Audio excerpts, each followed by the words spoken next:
સહપ્રભાવિતા એટલે શું? તો મનુષ્યનું જે રુધિર જૂથ છે એ સહપ્રભાવિતાનું પણ ઉદાહરણ છે અને બહુવૈકલ્પિક કારકોનું પણ ઉદાહરણ છે. જેમ કે સહપ્રભાવિતા એટલે આપણે એવું કીધું હતું કે મનુષ્યના રુધિર જૂથ ટોટલ 3 પ્રકારના છે. એ બી આમ 4 પ્રકારના કહી શકાય: એ બી, એબી અને ઓ રુધિર જૂથ, બરાબર. અને એમાં એ અને બી રુધિર જૂથના જે જનીનો છે એ સાથે સાથે વારસામાં ઉતરે છે, તો એને સહપ્રભાવિતા તરીકે ઓળખવામાં આવે છે. એવું આપણે સમજાવ્યું.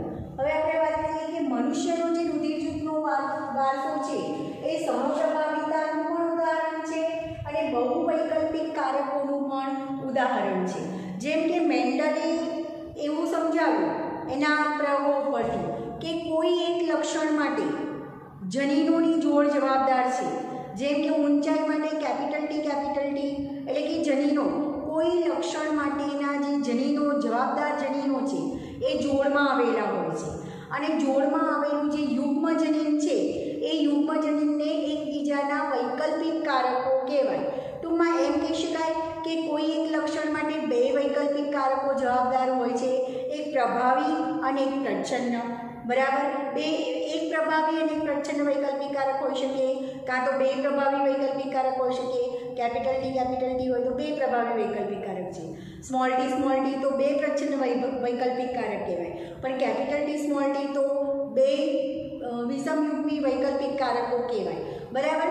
તો એવા કેટલાક ઉદાહરણ પણ છે કે જે લક્ષણ માટે જનીનો 2 જનીનોની જોડ કરતાં 2 કરતાં વધુ વૈકલ્પિક કારકો જવાબદાર હોય, જેને બહુવૈકલ્પિક કારકો તરીકે ઓળખવામાં આવે છે. કે કોઈ લક્ષણ માટે મેન્ડલે એવું જ બતાવ્યું કે 2 વૈકલ્પિક કારકો જવાબદાર હોય, પણ કેટલાક કિસ્સા એવા પણ છે કે જે લક્ષણ માટે 2 કરતાં વધારે વૈકલ્પિક કારકો જવાબદાર હોય તો એને બહુવૈકલ્પિક કારક તરીકે ઓળખવામાં આવે છે. અને એનું ઉદાહરણ છે મનુષ્યનું રુધિર જૂથ. તમને ખ્યાલ છે કે મનુષ્યમાં 4 પ્રકારના રુધિર જૂથ જોવા મળે છે: એ, બી, એબી અને ઓ. આગળ આપણે સહપ્રભાવિતા સમજાવ્યું કે આ જે રુધિર જૂથ નક્કી કરે છે એના માટે જનીન આઈ જવાબદાર છે. આઈ જનીન એ રુધિર જૂથ નક્કી કરવા માટે જવાબદાર છે, બરાબર. તો હવે જો આ પણ આપણે સમજી ગયા કે આઈ એ રુધિર જૂથ ધરાવતા વ્યક્તિમાં જનીન બંધારણ કાં તો આઈએ હોઈ શકે અથવા આઈએ સ્મોલ આઈ હોઈ શકે. હવે જે એ રુધિર જૂથ છે આઈએ અને આઈબી, બરાબર. આઈએ એ રુધિર જૂથ માટે જવાબદાર છે, જ્યારે આઈબી એ બી રુધિર જૂથ માટે જવાબદાર જનીન છે, બરાબર. આ બંને જનીન પ્રભાવી છે, જ્યારે સ્મોલ આઈ જનીન છે એ પ્રચ્છન્ન જનીન છે, જે રુધિર જૂથ જે પ્રભાવીની હાજરીમાં વ્યક્ત થઈ શકતું નથી. તો આપણે એવું કીધું કે એ રુધિર જૂથ ધરાવતી વ્યક્તિમાં 2 પ્રકારના જનીન બંધારણ હોઈ શકે. કાં તો આઈએ જનીન બંધારણ ધરાવતી વ્યક્તિમાં બ્લડ ગ્રુપ એ હશે, આઈએ સ્મોલ આઈ જનીન બંધારણ ધરાવતી વ્યક્તિમાં પણ બ્લડ ગ્રુપ એ હશે. કારણ કે આઈએ પ્રભાવી છે, સ્મોલ આઈ પ્રચ્છન્ન છે, તો પ્રચ્છન્ન એ પ્રભાવીની હાજરીમાં વ્યક્ત થતું નથી, એટલે અભિવ્યક્ત કયું થશે? એ રુધિર જૂથ. હવે એ જ રીતે આપણે બીજાની વાત કરીએ કે બી રુધિર જૂથ. તો બી રુધિર જૂથ ધરાવતી વ્યક્તિમાં જનીન બંધારણ શું હશે? આઈબી એટલે બી રુધિર જૂથ વ્યક્ત થશે, અથવા આઈબી સ્મોલ આઈ, જેમાં આઈબી પ્રભાવી છે અને સ્મોલ આઈ પ્રચ્છન્ન છે, એટલે સ્વાભાવિક છે કે બી રુધિર જૂથ અભિવ્યક્ત થશે. હવે એબી રુધિર જૂથ ધરાવતી વ્યક્તિમાં શું થાય છે? તો એના અમુક રક્તકણમાં આઈએ જનીન બંધારણ હોય છે અને અમુક રક્તકણમાં આઈબી જનીન બંધારણ હોય છે, અને બંને સાથે સાથે વારસામાં ઉતરે છે, તો એની સહપ્રભાવિતા તરીકે ઓળખવામાં આવે છે, બરાબર. તો જો એબી રુધિર જૂથ ધરાવતી વ્યક્તિ હશે તો એનું જનીન બંધારણ આઈબી પ્રકારનું હશે અને એનું બ્લડ ગ્રુપ એ બી હશે. હવે ઓની વાત કરીએ તો ઓ રુધિર જૂથ ધરાવતી વ્યક્તિમાં સ્મોલ આઈ પ્રચ્છન્ન જનીન હોય છે. એમાં સ્મોલ આઈ પ્રચ્છન્ન જનીન અભિવ્યક્ત થાય તો એનું રુધિર જૂથ ઓ પ્રકારનું હોય છે. તો સ્મોલ આઈ પ્રચ્છન્ન જનીન છે બ્લડ ગ્રુપ માટેના, અને સ્મોલ આઈએ જનીન અને આઈબી એ પ્રભાવી જનીન છે. IA હોય તો A જનીન અભિવ્યક્તિ, A રુધિર જૂથ અભિવ્યક્ત થશે. IB હશે તો B અભિવ્યક્ત થશે. અને IA IB સાથે સાથે હશે તો AB રુધિર જૂથ અભિવ્યક્ત થશે. અને એને સહપ્રભાવિતા તરીકે ઓળખવામાં આવે છે. એવું આપણે સમજાવ્યું. બીજું આપણે વાત કરીએ બહુવૈકલ્પિક કારકની, કે અહીંયા બે કરતાં વધુ એટલે કે ત્રણ વિકલ્પો છે. કાં તો બ્લડ ગ્રુપ A હોઈ શકે, કાં તો B હોઈ શકે, કાં તો O હોઈ શકે. કારણ કે એ માટેના ચિહ્નો આપેલા છે IA અથવા IAI, IB અથવા IBI, IAIB અને O સ્મોલ i. ટૂંકમાં અહીંયા રુધિર જૂથ માટે ત્રણ વૈકલ્પિક કારકો જવાબદાર છે. કાં તો A રુધિર જૂથ હોઈ શકે, કાં તો B રુધિર જૂથ હોઈ શકે, અથવા સ્મોલ i એટલે કે O રુધિર જૂથ હોઈ શકે. અને A B સાથે વ્યક્ત થાય તો પાછું AB રુધિર જૂથ પણ હોઈ શકે. તો એને બહુવૈકલ્પિક કારકો તરીકે ઓળખવામાં આવે છે, જેની માહિતી મેં તમને આપી દીધી. હવે તમારી એનસીઈઆરટી બુકમાં થોડી વધારાની માહિતી આપેલી નથી, એ હું તમને સમજાવું છું કે મનુષ્યનું જે બ્લડ ગ્રુપ છે, રુધિર જૂથ છે, એ રુધિર જૂથ એનું વર્ણન લેન્ડસ્ટીનર નામના વૈજ્ઞાનિકે મનુષ્યના રુધિર જૂથની માહિતી આપી. મનુષ્યનું રુધિર જૂથ A, B અને O પ્રકારનું જોવા મળે છે. અને ચોથો પ્રકાર પણ કહી શકાય AB. બરાબર. તો લેન્ડસ્ટીનર નામના વૈજ્ઞાનિકે મનુષ્યના રુધિર જૂથની માહિતી આપી, જેમાં મનુષ્યનું રુધિર જૂથ A, B, O અને AB પ્રકારનું છે. હવે અહીંયા તમને ટેબલ આપેલું છે, જે તમને આ પૈકીના ઘણા બધા આમાંથી ક્વેશ્ચન નીટમાં પૂછાય છે. તો એ નીટના ક્વેશ્ચન સોલ્વ કરવામાં તમને મદદરૂપ થશે, જે તમારી એનસીઈઆરટી બુકમાં આપેલું નથી. બરાબર. તો ખાસ ધ્યાન રાખજો. હવે તમારી એનસીઈઆરટી બુકમાં આપેલું છે ને, એમાં એવું આપ્યું છે કે બ્લડ ગ્રુપ માટે I જનીન ઉપર જે રક્તકણ ઉપર આવેલી શર્કરા છે એ જવાબદાર છે. અને અહીંયા થોડી તમને અલગ માહિતી આપું છું કે કોઈપણ વ્યક્તિનું રુધિર જૂથ નક્કી કરવા માટે એ વ્યક્તિના રક્તકણ ઉપર કયા પ્રકારના એન્ટીજન રહેલા છે અને એ વ્યક્તિના રુધિર રસમાં કયા પ્રકારના એન્ટીબોડી રહેલા છે, એના આધારે વ્યક્તિનું બ્લડ ગ્રુપ નક્કી કરવામાં આવે છે.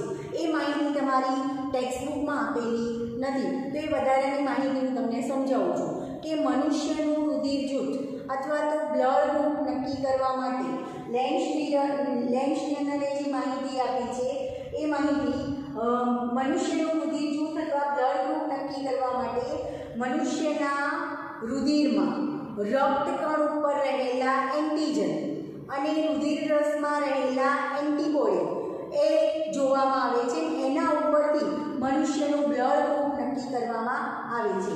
તો અહીંયા તમને એક ચાર્ટ આપેલો છે, જેમાં તમને વ્યક્તિનું રુધિર જૂથ આપ્યું છે. એ વ્યક્તિના શરીરમાં રુધિરમાં રહેલા રક્તકણ પર કયા પ્રકારનું એન્ટીજન આવેલું છે એ આપેલું છે. એ વ્યક્તિના રુધિર રસમાં કયા પ્રકારનો એન્ટીબોડી આવેલો છે એની માહિતી આપી છે. અને એ વ્યક્તિ કોને રુધિર આપી શકે અને કોની પાસેથી રુધિર લઈ શકે એની માહિતી તમને આપેલી છે. દાખલા તરીકે હું તમને સમજાવું કે એ રુધિર જૂથ ધરાવતી વ્યક્તિ છે, તો એ રુધિર જૂથ ધરાવતી વ્યક્તિ એના શરીરમાં રુધિરમાં જે રક્તકણ હશે એ રક્તકણની સપાટી પર એ કેપિટલ A એન્ટીજન આવેલા હોય છે. યાદ રાખજો, ખાસ કરીને બ્લડ ગ્રુપ નક્કી કરવા માટે વ્યક્તિના રક્તકણ પર ની સપાટી પર રહેલા એન્ટીજન અને એના રુધિર રસમાં રહેલા એન્ટીબોડી એ જોવામાં આવે છે. એના ઉપરથી એનું બ્લડ ગ્રુપ નક્કી કરવામાં આવે છે. તો એ રુધિર જૂથ ધરાવતી વ્યક્તિ હશે, એના એ વ્યક્તિના રક્તકણ પર એની રક્તકણની સપાટી પર એન્ટીજન A હશે, જ્યારે એના રુધિર રસમાં એન્ટીબોડી સ્મોલ b હશે. હવે અહીંયા હું તમને એક માહિતી આપી દઉં કે એન્ટીજનને કેપિટલ લેટર વડે દર્શાવવામાં આવે છે અને એન્ટીબોડીને સ્મોલ લેટર વડે દર્શાવવામાં આવે છે. તો એ રુધિર જૂથ ધરાવતી વ્યક્તિના રક્તકણ પર એની સપાટી પર એન્ટીજન A હશે અને એના રુધિર રસમાં એન્ટીબોડી સ્મોલ b હશે. હવે એ વ્યક્તિ કોને રુધિર આપી શકે? તો એ વ્યક્તિને, એ રુધિર જૂથ ધરાવતી વ્યક્તિ અને એબી રુધિર જૂથ ધરાવતી વ્યક્તિને આપી શકે અને કોનું લઈ શકે તો ફક્ત એ રુધિર જૂથ ધરાવતી અને ઓ રુધિર જૂથ ધરાવતી વ્યક્તિનું રુધિર લઈ શકે.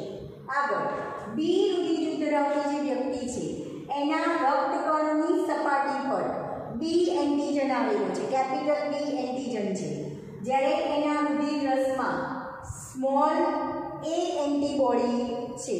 બરાબર, એ કોને રુધિર આપી શકે? કેપિટલ બી એટલે બી રુધિર જૂથ ધરાવતી વ્યક્તિને અને એબી રુધિર જૂથ ધરાવતી વ્યક્તિને એ રુધિર આપી શકે અને કોનું લઈ શકે તો બી રુધિર જૂથ ધરાવતી વ્યક્તિનું અને ઓ રુધિર જૂથ ધરાવતી વ્યક્તિનું રુધિર લઈ શકે. હવે એબીની વાત કરીએ તો જે વ્યક્તિનું બ્લડ ગ્રુપ એબી છે એ વ્યક્તિના રક્તકણમાં કેટલાક રક્તકણ પર એન્ટીજન એ હશે જ્યારે કેટલાક રક્તકણ પર એન્ટીજન બી હશે. એના રુધિર રસમાં કોઈ પણ પ્રકારનો એન્ટીબોડી હોતો નથી એટલે જ એ બધાનું રુધિર લઈ શકે છે. એ કોને રુધિર આપી શકશે? ફક્ત એબી રુધિર જૂથ ધરાવતા વ્યક્તિને રુધિર આપી શકશે અને કોનું લઈ શકશે? બધા જ વ્યક્તિનું એ રુધિર લઈ શકશે કારણ કે એના રુધિર રસમાં એક કંઈ એન્ટીબોડી નથી જે એન્ટીજનની સામે પ્રક્રિયા કરે. બરાબર, તો અહીંયા એબી રુધિર જૂથ ધરાવતી વ્યક્તિ ફક્ત એબી રુધિર જૂથ ધરાવતી વ્યક્તિને જ બ્લડ આપી શકશે જ્યારે કોનું લઈ શકે તો એ બ્લડ ગ્રુપ લઈ શકે, બી લઈ શકે, ઓ લઈ શકે અને એબીનું પણ લઈ શકે. એટલે કે એબી રુધિર જૂથ ધરાવતી વ્યક્તિ સર્વ પ્રાણી છે એ બધાનું બ્લડ લઈ શકે છે, બધાનું રુધિર લઈ શકે છે. હવે ઓ રુધિર જૂથ ધરાવતી વ્યક્તિ હશે તો એના રક્તકણ પર રક્તકણની સપાટી પર કોઈ પણ પ્રકારનો એન્ટીજન આવેલો હોતો નથી જ્યારે એના રુધિર રસમાં એન્ટીબોડી સ્મોલ એ અને સ્મોલ બી બંને આવેલા હોય છે. હવે આ વ્યક્તિ કોને રુધિર આપી શકે? હવે એના રક્તકણ ઉપર એક એન્ટીજન છે જ નહીં તો એને કોઈ પણના એન્ટીબોડી સાથે પ્રક્રિયા કરવાની કોઈ પ્રશ્ન જ રહેતો નથી એટલે ઓ રુધિર જૂથ ધરાવતી વ્યક્તિ બધાને રુધિર આપી શકશે જેમ કે એની બી એબી અને ઓ રુધિર જૂથ ધરાવતી વ્યક્તિઓને બધાને રુધિર આપી શકે માટે સર્વદાતા કહેવામાં આવે છે. અને કોનું લઈ શકે? ફક્ત ઓ રુધિર જૂથ ધરાવતા વ્યક્તિનું જ લઈ શકે, રુધિર લઈ શકે. હવે આ મેં તમને માહિતી આપી કે કયા વ્યક્તિના રુધિર જૂથમાં એના રક્તકણમાં કયા પ્રકારનો એન્ટીજન આવેલો છે, એના રુધિર રસમાં કયા પ્રકારનો એન્ટીબોડી આવેલો છે, કોને એ રુધિર આપી શકે, કોનું એ રુધિર લઈ શકે. પણ આ માહિતી આ બાબતમાં કઈ બાબત ધ્યાન રાખવા જેવી છે કે એક વસ્તુ કે જેને બ્લડ આપવાનું છે એનું એન્ટીજન યાદ રાખવાનું. હવે કોઈ વ્યક્તિને કોઈનું રુધિર જૂથ બ્લડ લેવાનું હોય તો એ કઈ બાબતનું ધ્યાન લેવાનું રાખવાનું છે તો જે વ્યક્તિને રુધિર આપવાનું છે એના રક્તકણની સપાટી પર રહેલા એન્ટીજનની માહિતી યાદ રાખવાની અને જે વ્યક્તિને રુધિર લેવાનું છે એ વ્યક્તિના રુધિર રસમાં આવેલા એન્ટીબોડીની માહિતી યાદ રાખવાની. એટલું યાદ રાખવાનું કે કેપિટલ એ એન્ટીજનની સામે સ્મોલ એ એન્ટીબોડી ક્યારેય આવવું જોઈએ નહીં. જો કેપિટલ એની સામે સ્મોલ એ એન્ટીબોડી આવે તો આ એન્ટીબોડી આ એન્ટીજનનું સંવહન કરી નાખે છે, મતલબ એનું નાશ કરી નાખે છે અને એના કારણે રુધિર ગંઠાઈ જાય છે. એ જ રીતે કેપિટલ બી એન્ટીજન એ સ્મોલ બી એન્ટીબોડીની સામે ક્યારે આવવું જોઈએ નહીં કારણ કે સ્મોલ બી એન્ટીબોડી એ કેપિટલ એન્ટીજનનું સંવહન કરી નાખે છે એટલે રુધિર ગંઠાઈ જાય છે. એટલે રુધિર આપનાર વ્યક્તિનું એન્ટીજન નક્કી કરવામાં આવે છે, એન્ટીજન જોવામાં આવે છે, રક્તકણની સપાટી પર રહેલું એન્ટીજન ચેક કરવામાં આવે છે અને રુધિર લેવાવાળી વ્યક્તિનું બ્લડ ગ્રુપમાં રહેલા એટલે કે રુધિર રસમાં રહેલા એન્ટીબોડી એ બેની ચકાસણી કરવામાં આવે છે. તો આ કામ સામે ક્યારેય ન હોવું જોઈએ. કેપિટલ એન્ટીજન એ અને સ્મોલ એન્ટીબોડી એ ક્યારેય સામસામે હોવા જોઈએ નહીં કારણ કે આ એન્ટીબોડી આ એન્ટીજનનો નાશ કરે છે. એ જ રીતે કેપિટલ બી સ્મોલ બી ક્યારેય સામસામે હોવા જોઈએ નહીં કારણ કે આ એન્ટીબોડી આ એન્ટીજનનો નાશ કરે છે. તો આ માહિતી તમને નીટ માટે ઉપયોગી બનશે જે તમારે યાદ રાખવાની છે. આગળ આપણે એવી માહિતી આપી કે કોઈપણ વ્યક્તિનું બ્લડ ગ્રુપ કઈ રીતે નક્કી કરી શકાય કે બ્લડ ગ્રુપ એ કઈ રીતે નક્કી કરવામાં આવે છે તો વ્યક્તિના રક્તકણની સપાટી પર રહેલા એન્ટીજન અને એના રુધિર રસમાં રહેલા એન્ટીબોડીના આધારે વ્યક્તિનું બ્લડ ગ્રુપ નક્કી કરવામાં આવે છે. એ રુધિર જૂથ ધરાવતી વ્યક્તિ હશે તો એના રક્તકણની સપાટી પર એન્ટીજન એ હશે અને એના રુધિર રસમાં સ્મોલ બી એન્ટીબોડી હશે. ક્યારેય કેપિટલ એન્ટીજન અને સ્મોલ એ એન્ટીબોડી ભેગા થતા નથી. જો ભેગા થાય તો રુધિર ગંઠાઈ જાય. બરાબર. એ જ રીતે બી રુધિર જૂથ ધરાવતી વ્યક્તિના રક્તકણની સપાટી પર એન્ટીજન કેપિટલ બી હશે જ્યારે એના રુધિર રસમાં સ્મોલ એ એન્ટીબોડી હોય છે. તો એના આધારે આપણે કોઈ વ્યક્તિનું રુધિર જૂથ નક્કી કરવું હોય તો એ માટે સીરમ કસોટી કરવામાં આવે છે. સીરમ કોને કહેવાય તો બ્લડમાં જે રુધિર રસ હોય એને સીરમ તરીકે ઓળખવામાં આવે છે અને એ સીરમમાં એન્ટીબોડી રહેલા હોય છે. તો બ્લડ ગ્રુપ નક્કી કરવા માટે વ્યક્તિની સીરમ ટેસ્ટ કરવામાં આવે છે. હવે દાખલા તરીકે અહીંયા ધ્યાન રાખો, આ રુધિર જૂથનું સીરમ છે કે બ્લડ ગ્રુપમાં કયા પ્રકારનું સીરમ છે. બરાબર. સીરમમાં હાજર રહેલા એન્ટીબોડી છે અને એ વ્યક્તિની કોનું બ્લડ ગ્રુપ એ લઈ શકે અને કોનું ન લઈ શકે, કોનું બ્લડ ગ્રુપ લેવાથી રુધિર ગંઠાઈ જાય અને કોનું લેવાથી રુધિર નહીં ગંઠાય એવી માહિતી તમને અહીંયા આપેલી છે. દાખલા તરીકે આ બાજુની વ્યક્તિ છે O A અને B અને AB રુધિર જૂથ ધરાવતી વ્યક્તિ જેને કોઈકનું રુધિર લેવું છે અને આ બાજુની જે વ્યક્તિ છે જેને રુધિર આપવાનું છે એટલે આ એમ કહી શકાય કે રુધિરગ્રાહી છે અને આ રક્તદાતા છે. હવે દાખલા તરીકે O રુધિર જૂથ ધરાવતી વ્યક્તિ હશે તો એના સીરમમાં એટલે કે રુધિર રસમાં સ્મોલ એ એન્ટીબોડી અને સ્મોલ બી બંને એન્ટીબોડી આવેલા હશે. હવે આ વ્યક્તિઓ પાસેથી બ્લડ ગ્રુપ લઈ શકે કે ન લઈ શકે એની માહિતી આપેલી છે. દાખલા તરીકે O રુધિર જૂથ ધરાવતી વ્યક્તિ હશે તો એની પાસેથી આ વ્યક્તિ રુધિર લઈ શકશે. એનું રીઝન શું છે તો અહીંયા O જે છે એમાં એની રક્તકણની સપાટી પર એકય એન્ટીજન આવેલા હોતા નથી.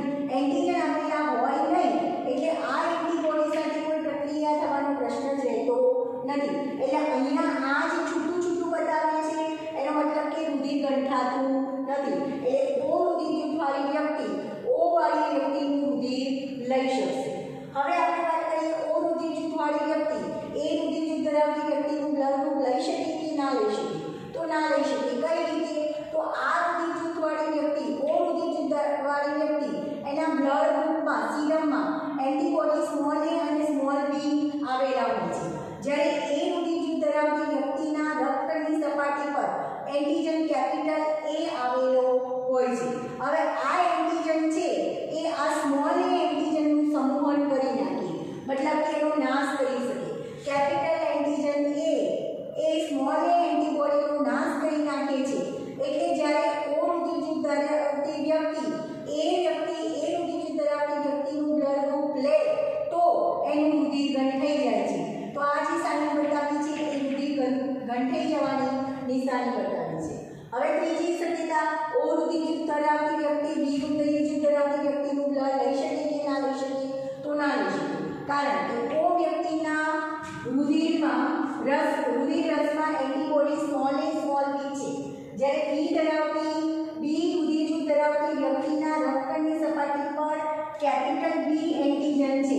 તો આ કેપિટલ બી એન્ટીજન એ આ સ્મોલ બી એન્ટીબોડીનો નાશ કરી નાખે પરિણામે રુધિર ગંઠાઈ જાય. તો O રુધિર જૂથ ધરાવતી વ્યક્તિ B રુધિર જૂથ ધરાવતી વ્યક્તિનું રુધિર લઈ શકે નહીં. એ જ રીતે O રુધિર જૂથ ધરાવતી વ્યક્તિ AB રુધિર જૂથ ધરાવતી વ્યક્તિનું પણ બ્લડ લઈ શકે નહીં કારણ કે આ AB રુધિર જૂથ ધરાવતી વ્યક્તિના અમુક રક્તકણની સપાટી પર A એન્ટીજન આવેલો હશે, અમુક રક્તકણની સપાટી પર B એન્ટીજન આવેલો હોય છે જે એન્ટીજન એ આ એન્ટીબોડીનું સંમોહન કરી નાખે છે એટલે રુધિર ગંઠાઈ જાય છે. એટલે O વાળી વ્યક્તિ O રુધિર જૂથ ધરાવતી વ્યક્તિ એ ફક્ત O રુધિર જૂથ ધરાવતી વ્યક્તિ પાસેથી જ બ્લડ લઈ શકશે, બાકી AB રુધિર જૂથ ધરાવતી વ્યક્તિ પાસેથી બ્લડ લઈ શકશે નહીં.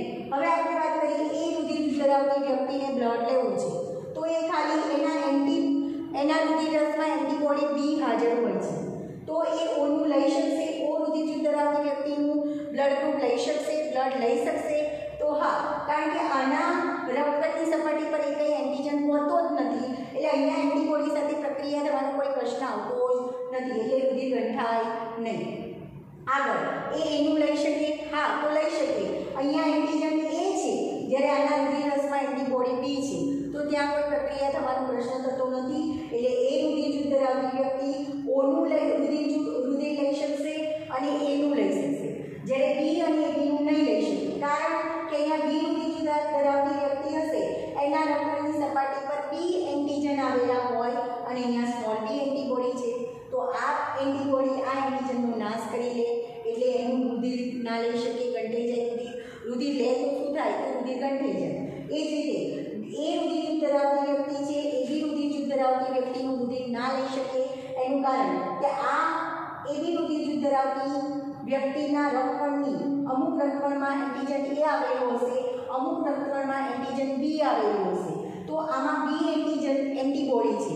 આ એન્ટીજન બી એન્ટીબોડીનો નાશ કરી નાખે, પરિણામે રુધિર ગંઠાઈ જાય. બરાબર? તો એ જ રીતે આની શક્યતા તપાસો. બી રુધિર જૂથ ધરાવતી વ્યક્તિ કોનું રુધિર લઈ શકે? તો એના બી રુધિર જૂથ ધરાવતી વ્યક્તિના રુધિર રસમાં સ્મોલ એ એન્ટીબોડી હોય છે. ઓ રુધિર જૂથ ધરાવતી વ્યક્તિનું બ્લડ લઈ શકે, કારણ કે ત્યાં એની સપાટ રક્તકણ ઉપર કોઈ પણ એન્ટીજન હોતા જ નથી. એન્ટીજન હોય નહીં એટલે અહીંયા એન્ટીબોડી સાથે કોઈ પ્રક્રિયા થવાનો પ્રશ્ન જ રહેતો નથી. એટલે બી રુધિર જૂથ ધરાવતી વ્યક્તિ બીનું ઓનું રુધિર લઈ શકશે.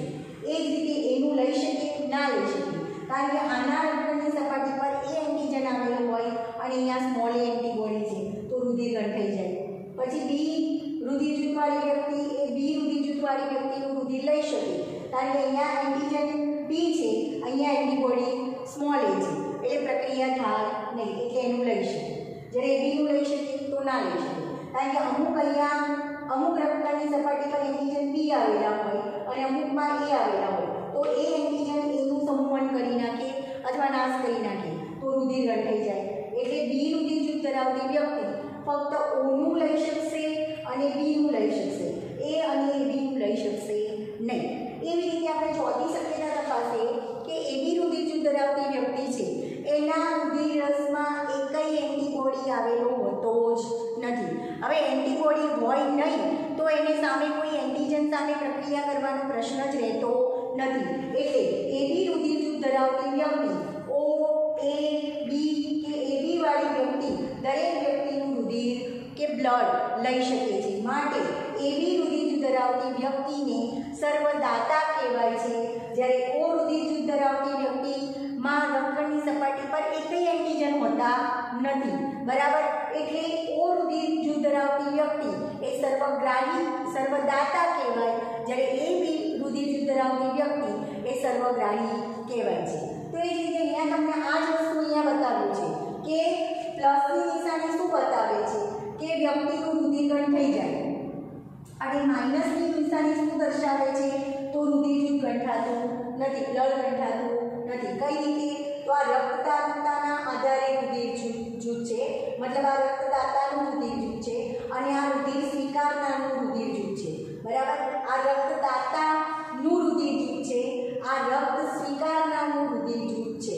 હવે દાખલા તરીકે હું એમ કહું કે આ વ્યક્તિઓને રુધિર સ્વીકારવાનું છે, તો એ રુધિર જૂથ ધરાવતી વ્યક્તિ એનું રુધિર લઈ શકશે, કારણ કે રુધિર ગંઠાવાનો કોઈ પ્રશ્ન થતો નથી, રુધિર ગંઠાતું નથી. બરાબર?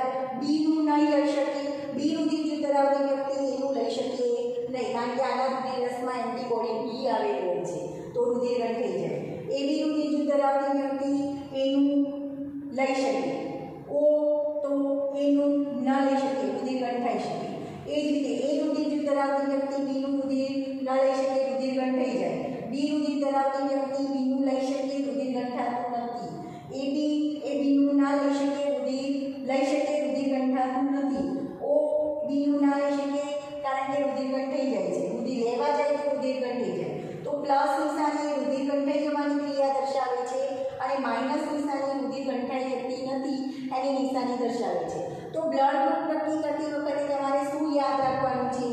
જેને બ્લડ આપવાનું છે એટલે કે રક્તદાતા એનું રક્તકણની સપાટી પર રહેલો રક્તકણની સપાટી પર રહેલો એન્ટીજન જોવાનો છે અને જે રક્તગ્રાહી છે એ રક્તગ્રાહી વ્યક્તિની સપાટી રક્તગ્રાહી વ્યક્તિમાં રુધિર રસમાં કયો એન્ટીબોડી આવેલો છે એ તમારે ચેક કરવાનું છે, બરાબર। આમાં આ વસ્તુ ના થવી જોઈએ, એ એન્ટીજનની સામે સ્મોલ એ એન્ટીબોડી ના આવવો જોઈએ અને કેપિટલ બી એન્ટીજનની સામે સ્મોલ બી એન્ટીબોડી આવવો જોઈએ નહીં, કારણ કે સ્મોલ બી એન્ટીબોડી આ એન્ટીજનનો નાશ કરી દે છે, સ્મોલ એ એન્ટીબોડી સ્મોલ એ કેપિટલ એન્ટીજનનો નાશ કરી દે છે। તો એના ઉપરથી તમે આ બંને ઉપરથી નક્કી કરી શકો કે કઈ વ્યક્તિ કોનું રુધિર કઈ રુધિર જૂથ ધરાવતી વ્યક્તિ કોનું રુધિર લઈ શકે એ આ ચાર્ટ ઉપરથી તમે નક્કી કરી શકો।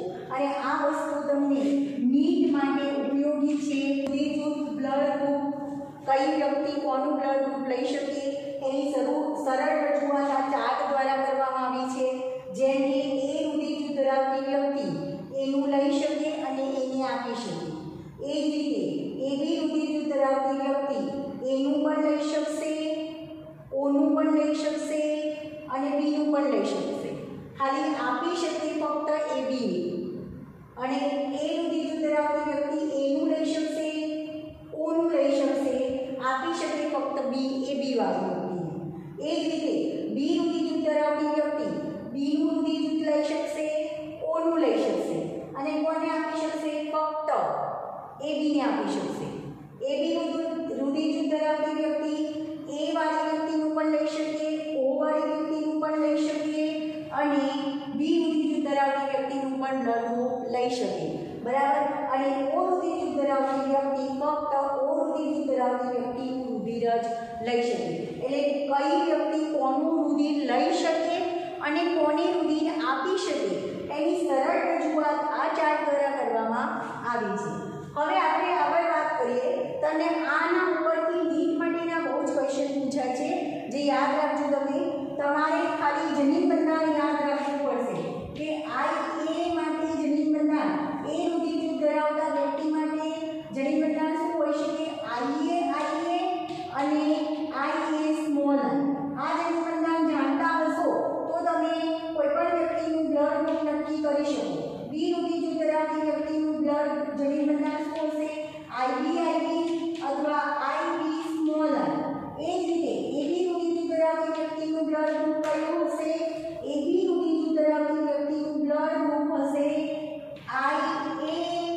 આઈબી અને ઓ રુધિર જૂથ ધરાવતી વ્યક્તિનું જનીન બંધારણ હશે સ્મોલ।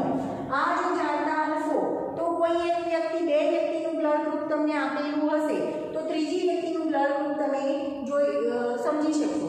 જેમ કે તમને નીટમાં ક્વેશ્ચનમાં પૂછાય છે કે માતાનું અને પિતાનું બ્લડ ગ્રુપ આપેલું હોય તો સંતાનમાં કયું હોઈ શકે, બરાબર। હવે અહીંયા તમને ચાર્ટ આપ્યો છે, એમાં ઉલટું આપ્યું છે બાળકનું હવે તમને ઘણીવાર તમે જોતા હશો કે માતા પિતાના બ્લડ ગ્રુપ ઉપરથી સંતાનનું બ્લડ ગ્રુપ નક્કી કરી શકાય છે અને ક્યારેક સંતાનના બ્લડ ગ્રુપ ઉપરથી પણ માતા પિતાનું બ્લડ ગ્રુપ નક્કી કરી શકાય છે। તો અહીંયા તમને એક ચાર્ટ આપેલો છે જેમાં બાળકનું બ્લડ ગ્રુપ આપેલું છે અને માતાનું બ્લડ ગ્રુપ આપેલું છે। હવે પિતાનું બ્લડ ગ્રુપ કયું હોઈ શકે અને કયું ન હોઈ શકે એ વસ્તુ તમને આપેલું છે, તો એની રજૂઆત કરેલી છે।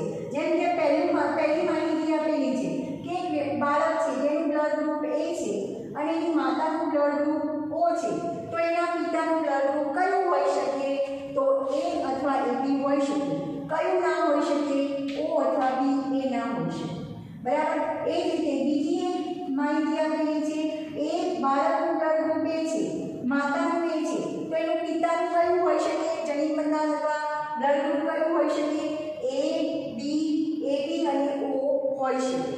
એ જ રીતે ત્રીજી માહિતી આપી છે, બાળકનું બ્લડ ગ્રુપ એ છે, માતાનું બ્લડ ગ્રુપ બી છે, તો એનું પિતાનું કયું હોઈ શકે, એ અથવા એબી હોઈ શકે, ઓ અથવા બી ના હોઈ શકે।